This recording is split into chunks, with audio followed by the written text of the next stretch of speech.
Hey everybody, we are back for episode 7. Is this 7? 7. Wow. We're getting to be like old men. I know, I'm starting to feel like you.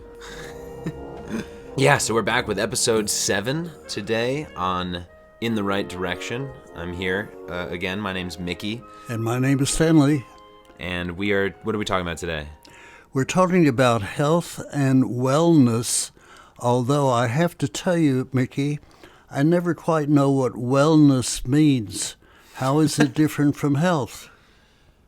I don't know. I guess I never really thought about that. I always just put them together. It says it on the ads, so When I was growing up, I never heard the word wellness. It seems like somebody coined a word, and now everybody is talking about wellness, but I don't know what it means. I'm going to stick with health. All right, so we'll stick with health. You talk about health, I'll talk about wellness. We'll meet somewhere in the middle. All right. Are you going to start today and tell us about health? You certainly look healthy. Thank you. Yeah, I can start. Let's see, health.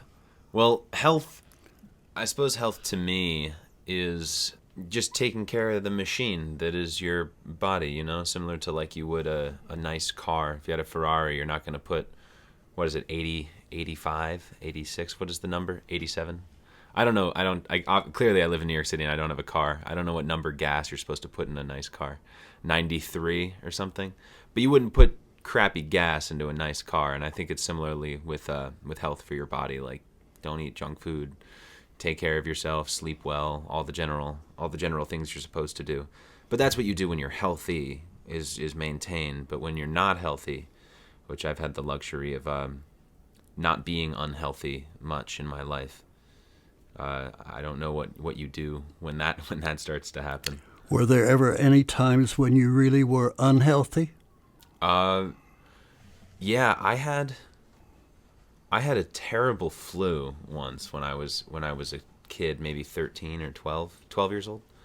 I was in a show. I was in High School Musical, actually. I was 12 years old, performing in a show. We had 3 shows that day, and I was vomiting. I must have thrown up 40 times that day. Ugh. Between shows, not during the show, but every time I would come off stage, I would throw up. But it was very much of a show must go on mentality. You don't stop the show. So I still performed, but in between every show, I was sleeping or vomiting. That lasted a couple days, 2 days. I think I was sick, but I've never been hospitalized for an illness or anything like that. I had COVID, and that was pretty crappy. That really sucked. Yeah, for everybody who had it, yep. How about you? Have you ever been wildly unwell? Again, I go way back to South Dallas, the place that I was so happy to leave. When I was, and I don't even remember this, it's mostly family lore. When I was very little, maybe age 2 or so, apparently I had a very bad ear infection. And in those days, because they did not have penicillin, they would treat the thing by wrapping you in a towel so you couldn't scream and holler, and stick you with some kind of needle or something to get you well. And so I was laid up, so they say, for some time with this serious ear infection. And when I got better, so they say, I had to learn to walk again. And because I had been really ill and probably frightened, I kind of hung on to my mother's skirts, which I think is pretty understandable.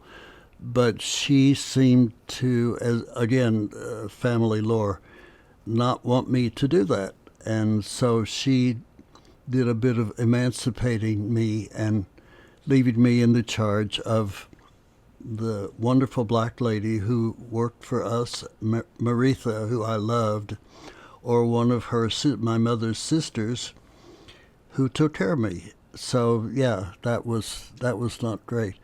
The continuing thing for me with health was the question of being underweight. Oh. I did not have a great appetite. Sadly, I didn't really appreciate food until quite a lot later when I went away from home. I was not a great eater, and I was underweight. In those days, if you were underweight, people worried. It was a sign of a good, loving family if a child was fat. Today, people know better than that. If you're if you're if you're underweight today, people you know congratulate you Yeah, put you on the cover and of a pat magazine. you on the shoulder. But not in those days. To the point where they worried all the time that Stanley was so thin. And the real high, the top of that story was when I went away to college, and the weight question was still around.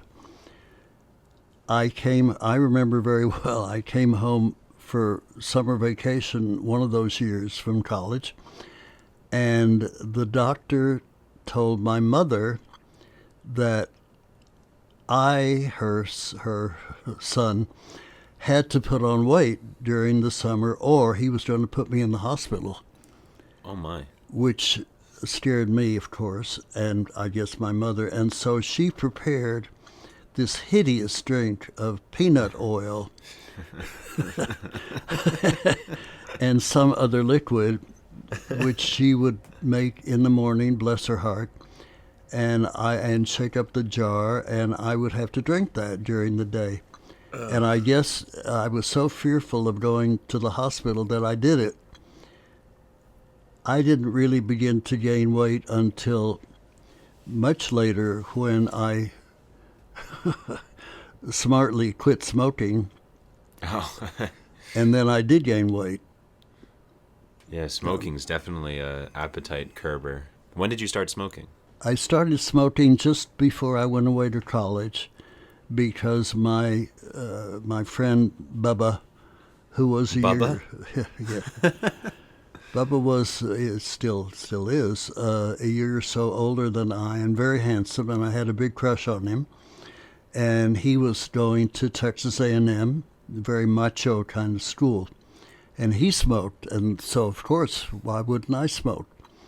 But I did it secretly behind the garage until, well, that's a whole other story. Yeah. Do you remember your first cigarette? Not really, no. Really? Oh, I remember my first cigarette. Tell me about that. This girl named Lily Underwood in high school. I think we were maybe in 10th grade.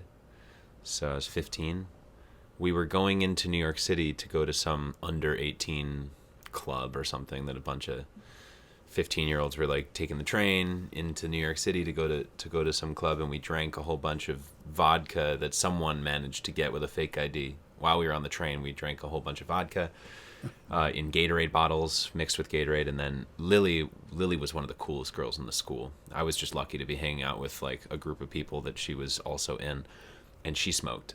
And at one point, and she hardly ever spoke to me, but we happened to be in this group together that night, and so she asked if I could hold her cigarette for a second while she, I don't know, did a cartwheel in the street or some dumb thing 15-year-olds do, and she said I could have a drag if I wanted. I had never had one before, and I remember taking my first drag of this cigarette. It was a Marlboro Red, because that was the cool cigarette for kids to smoke, even though it's absolutely the worst one. It's so strong.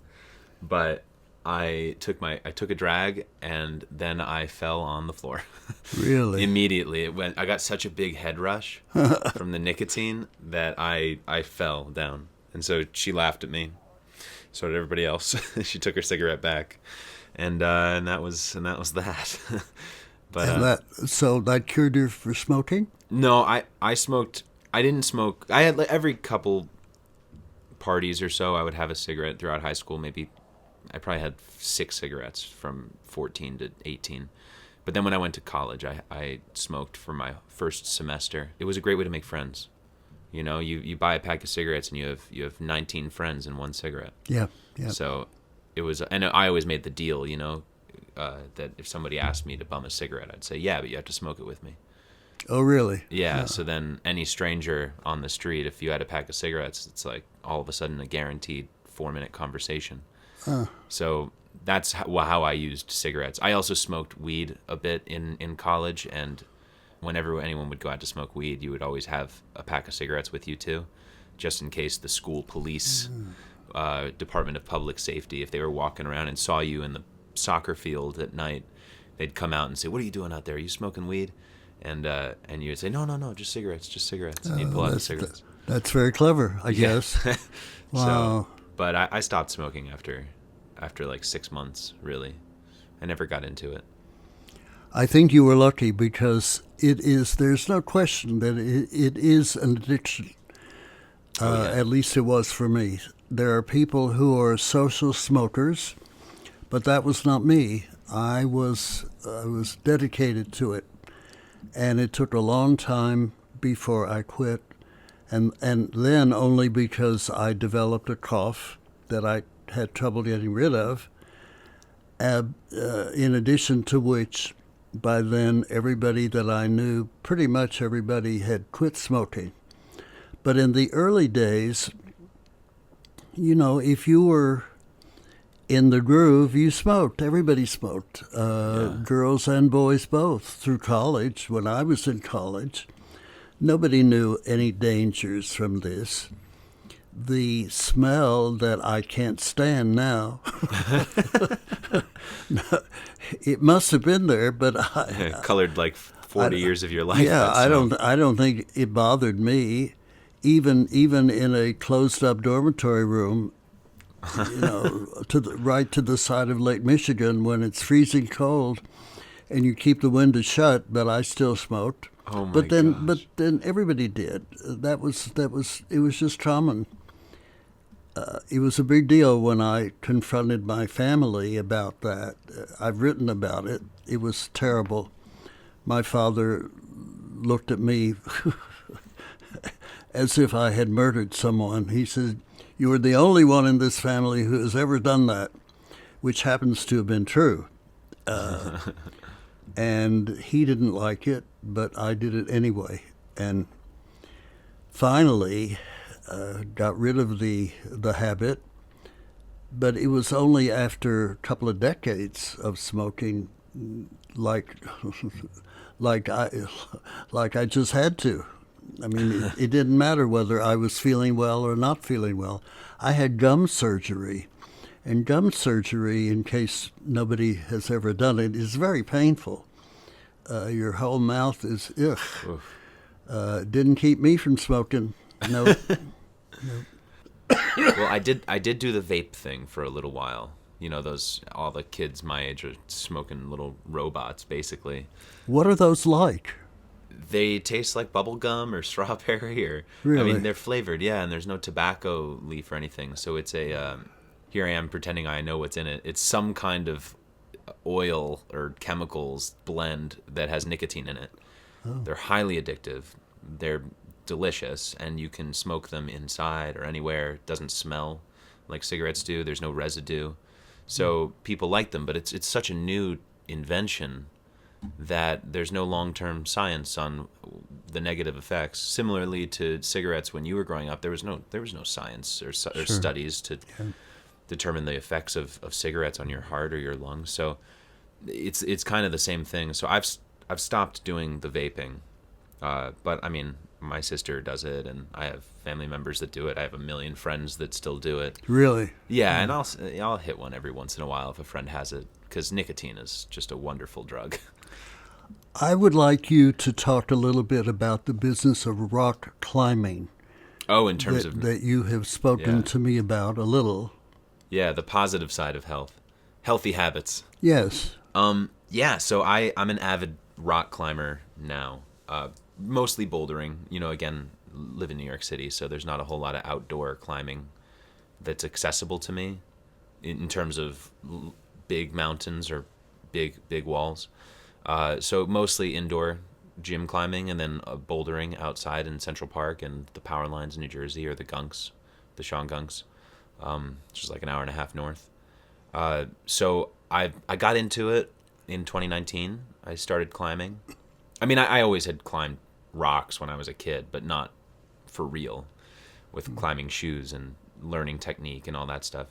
But I always wanted to have like a healthy thing to do. Like, when I was in high school, I played hockey and basketball. I played basketball through all of my baseball and basketball from when I was like 6 years old. I started baseball. Then I think 9, I started basketball, and I played both of them all through high school. And I also played hockey in high school. Were you good at those?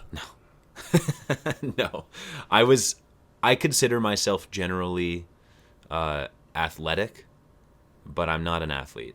I never had the competitive spirit that most of my friends had then. Like, I never cared if we won or lost a game. Really, I just like enjoyed playing. I have so many friends who love sports, and they follow all the athletes on the professional teams, and they watch all the games, and they bet on them, or they have a fantasy league and they play. I never cared. I can't tell you 3 players in the NBA or the NFL or anything, but I liked to play the game. But I'm not a good team sport athlete. I don't care enough about the larger goal. I just like to be in the space of physical exertion and play. So I like what are they called? Like solo sports. I like to ski, rock climbing, stuff like that. So when I got into rock climbing, I was looking for something like that because I've been skiing my whole life and I love it, but it's a very expensive sport. And Yes. living in New York City, it's hard to find somewhere to ski. Yeah. So I needed something to do, physical. Tried running, but it's so boring. So I stopped doing that. And then I got into rock climbing, and it became it's my meditation. It's my everything. Like, I love the feeling of when you're climbing on a wall. First of all, the higher you go, the riskier it is. So Sure. the higher the stakes. So the more focused you become. And the second your feet come off the ground, your brain just shuts off. Like, there's nothing can get in because you're so focused. If you do one thing wrong or if you stop paying attention, you're going to fall. So you have to pay attention. And I love that because my brain, I'm so ADHD and my brain's all over the place. So when I start to climb, it's kind of like a magic drug. It like just shuts off my brain and I'm just in one place. So that's why I like it. It just also happens to be physically good for you. It certainly is, sure. Wow. How about you? Did you have a sport or an athletic No, endeavor? I was never any good at a little bit of tennis, but that was about it. And as a teenager, I was with a group of guys who played baseball, and they would allow me to play, but concession was, don't throw that pitch too hard at Stanley because they they knew I would hardly know what to do with it. So. No, to me it's a little ironic that I feel more concerned about exercising today than I did as a younger person, because I think mortality sets in, and when I finally quit smoking. I mean, quitting smoking was just about the greatest achievement of my life. I really did not think I would ever be able to quit. I thought the day would come that something would show up on the chest x-ray and it would be too late to stop. Fortunately, that did not happen, and I don't know why it didn't happen. It certainly could have, because I was smoking incessantly with great dedication to a non-filtered cigarette, With great mind you. dedication. Pall Malls, talk about red. All those years, I was a loyal consumer of Pall Mall cigarettes. Why I didn't get sick, who knows? It's the luck of the draw. So today, after that, I moved to New York and I got into health clubs immediately and stayed in health clubs, one or the other, for years. Only recently, when I am a little more disabled, then I don't go. But I do work with a personal trainer twice a week. Fortunately, they're good-looking young guys. That doesn't That's hurt. motivation. Yeah. I pay them, seems to me, a pretty good amount. And we meet twice a week, two different ones that I've had. We meet and we do the exercises that are possible for me. I use a walker, but now I also use canes some.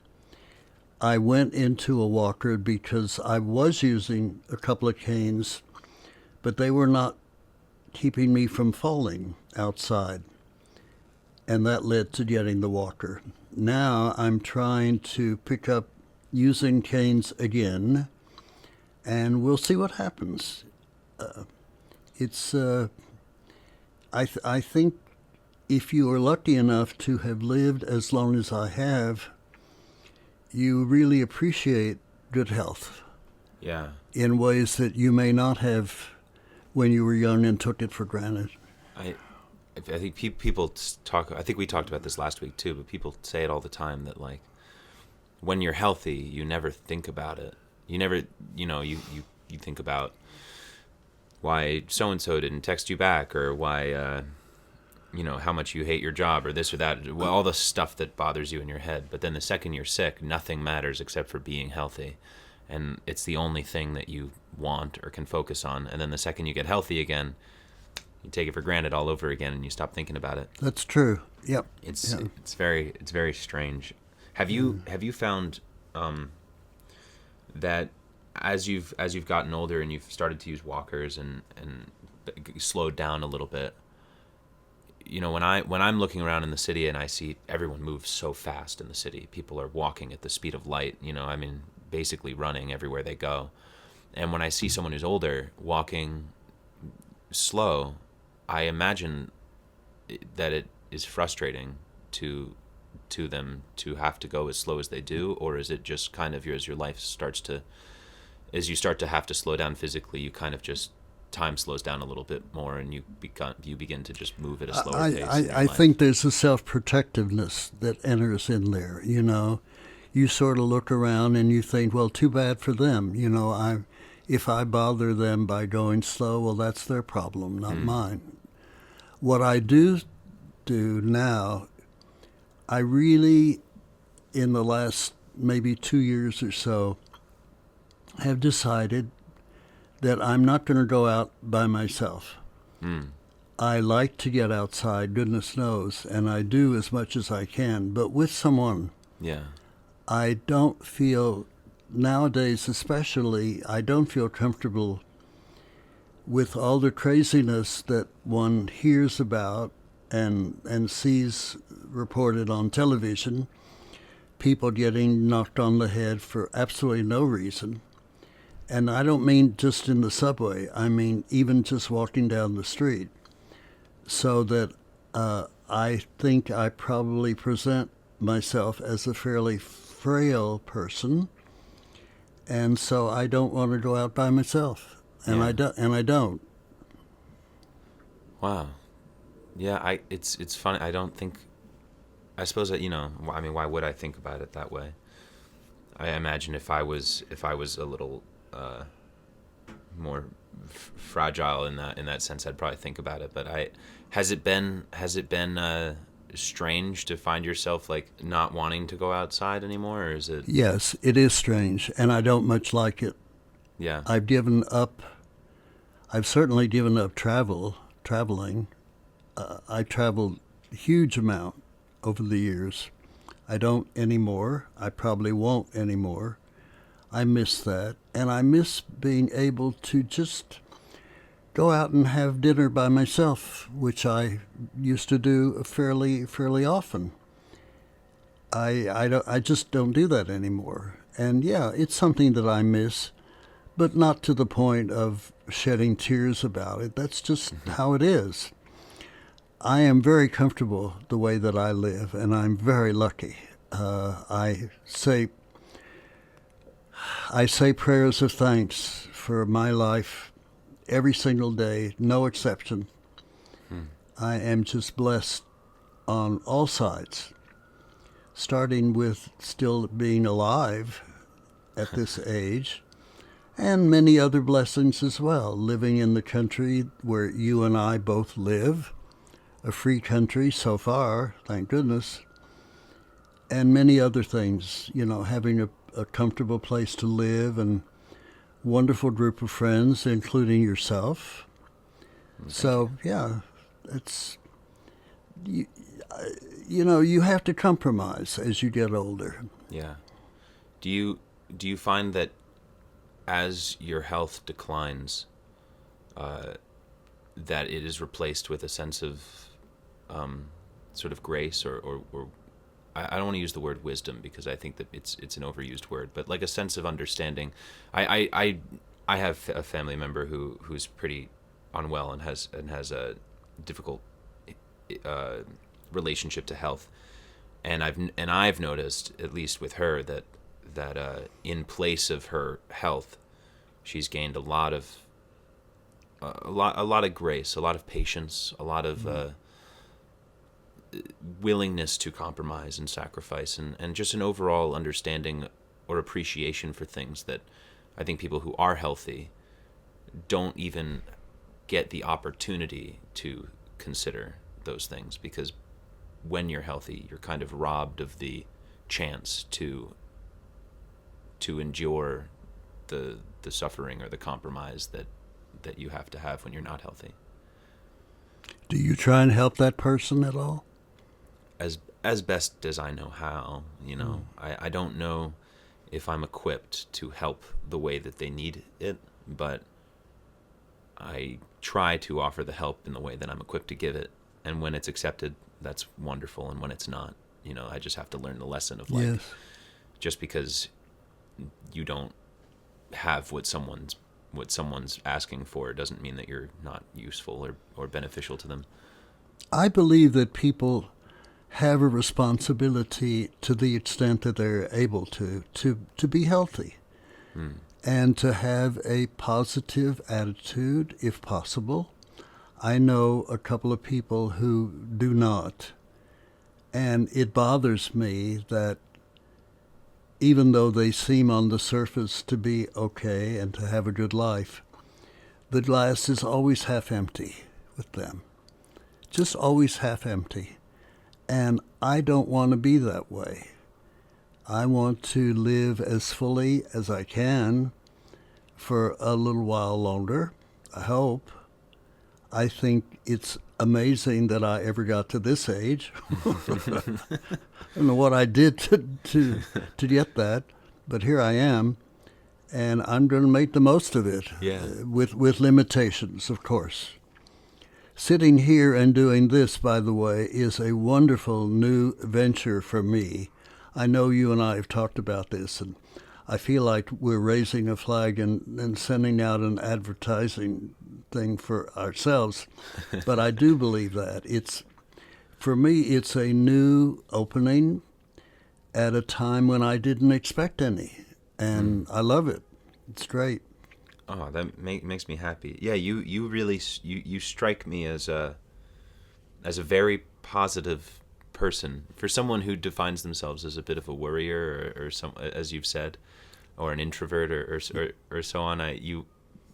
You have a very infectious sense of small joys that I appreciate. Thank you. Around. That's very kind. That's very kind. Thank you. Yeah, just an observation. It's funny because my mom's mom is an incredible woman. She's actually about to turn 90 in a couple weeks. I'm gonna go with my family to her birthday celebration, and she is of the mindset, in her own suffering. She's got bad knees, and she's just starting to deteriorate a bit, and she's of the mindset of, like, suffer in silence. Very Roman Catholic, suffer in silence and bear your own cross, and don't complain about it. And I obviously have no idea to the extent with which she's suffering, but I do find it heavy. Like, I watch her suffer. She will never complain about it to me, but I can see it. What do you see? Almost like a gritted teeth kind of energy. Really? You know, just like that. Hurts to get up, hurts to sit down, hurts to do things. But the gratitude that she has for the ability to suffer is something that I think in just growing up Roman Catholic, one of the things that I learned from her that way, and from my mom by extension, and their whole side of the family, is that you have a responsibility, in the same way you have a responsibility to your health, like you mentioned, you have a responsibility to be grateful for your capacity for suffering, because your ability to suffer is a gift of being alive. And so I enjoy that sentiment in the Catholic faith, that even you need to be grateful even for the hardship, because hardship is, it's a sign that you're existing. I find that interesting and not particularly likable. I mean, to take joy in suffering, that's not for me. I don't applaud people who always find the glass half empty. I have a lady friend for whom that is true. She's done a lot of wonderful things for herself in her life, but it's always with the clouds are always right there on top, Yeah. Well, I think that's I think that when someone doesn't take joy, or I don't know if joy is the right word. I think it's really just gratitude. But I think when someone is not grateful for their capacity for suffering, or whatever it is I just said, that's what tends to happen, is they become very resentful of it, as though the world is out to hurt them, and they don't deserve what they've gotten. See, this is interesting, but I don't quite get it. To love the capacity to suffer somehow doesn't work for me. Yeah, it doesn't have to. No, it really does not.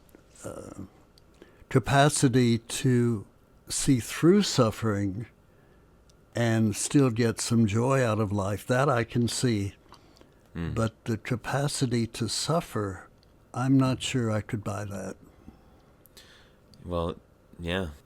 I think what it is ultimately for me, and when you feel terribly, even if it's physical pain, if it's mental pain, emotional pain, you can indulge in the terrible feeling, and you can hate it, and you can want it to go away.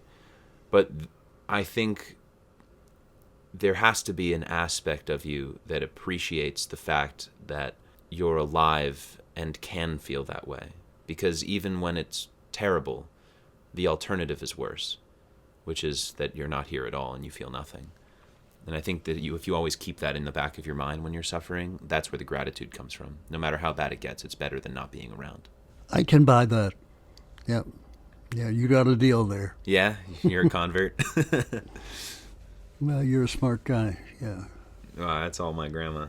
But yeah, I don't know.